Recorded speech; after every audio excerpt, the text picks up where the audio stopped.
friends.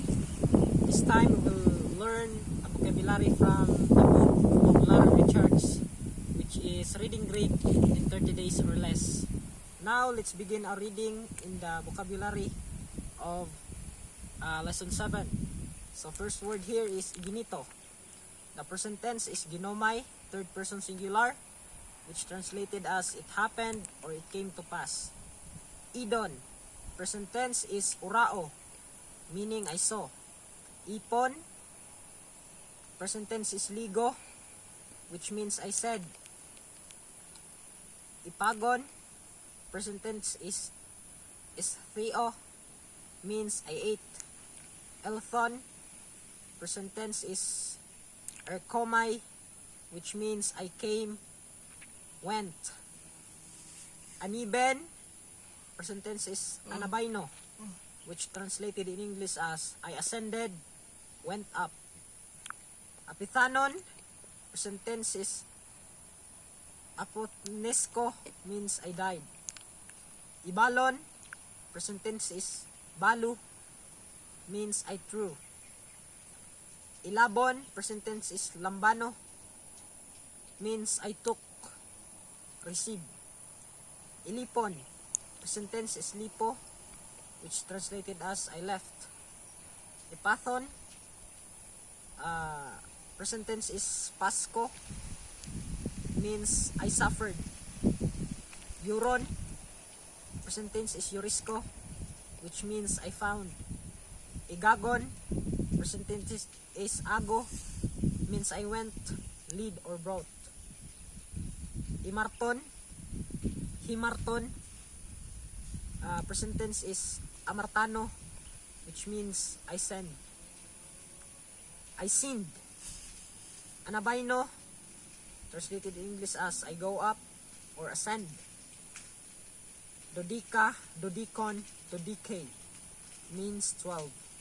Istio, means I eat. Katabaino, which means I go down. Apoliumi,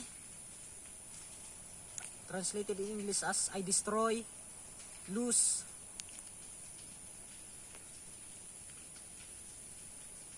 Next is apuloo, which means I release, send away, dismiss. Apostilo, which means I send away. Baptizo, which means I baptize. Hege, which means earth. Di, which means it is necessary.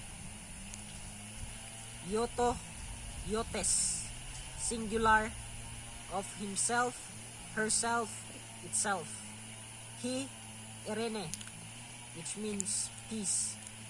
Eke, translated as there. Next is which means or, than. Next is kago, which translated as and I, but I. Krino, which means I judge. He martetes, he marteto, which means disciple. Malon, which means rather.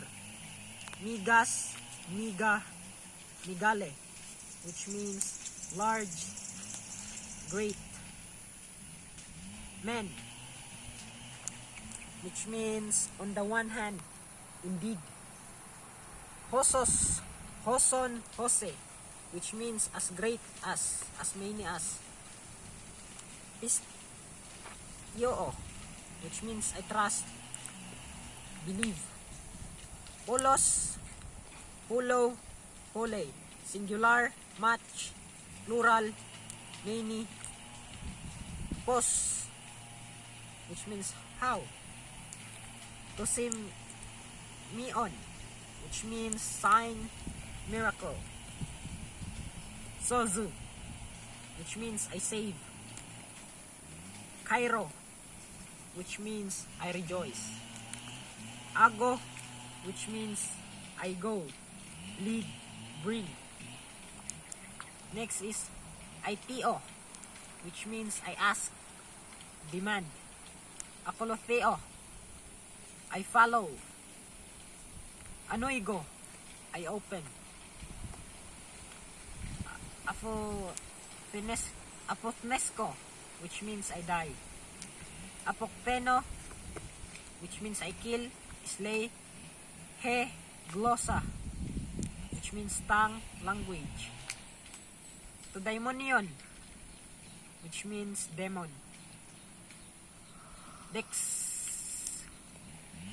Dexios, dexion, dexia, which means right. Dio, which means therefore. Euthos, which means immediately. Fellow, translated as I wish, I will or wish. Then theorio, which means I behold. Sunago, translated as I gather. He synagogue, which means synagogue. Dokeo, I think, suppose. Hodolos, which means servant, slave. Hepta, which means 7. Ero, which means I will say. Ho, thanatos, which means death. Ho, thronos, which means throne. Kiroso, translated as I preach or proclaim. Krazo, I cry out. Helethos, which means stone. Misos, mison, mise, which means needs. Heoikia, which means house. Ho-oikos, which means house. Hopos, which means that, in order that. In adjective, it is how, in what way. Ho, oklos, which means crowd. He, parabole, which means parable. Next is pimpo, which means I send. Then next is pipto, which means I fall. Next is tote, which means then. So these are the vocabulary of the lesson 7 of the book Reading Greek in 30 Days or Less by Larry Richards. Thank you for listening and God bless.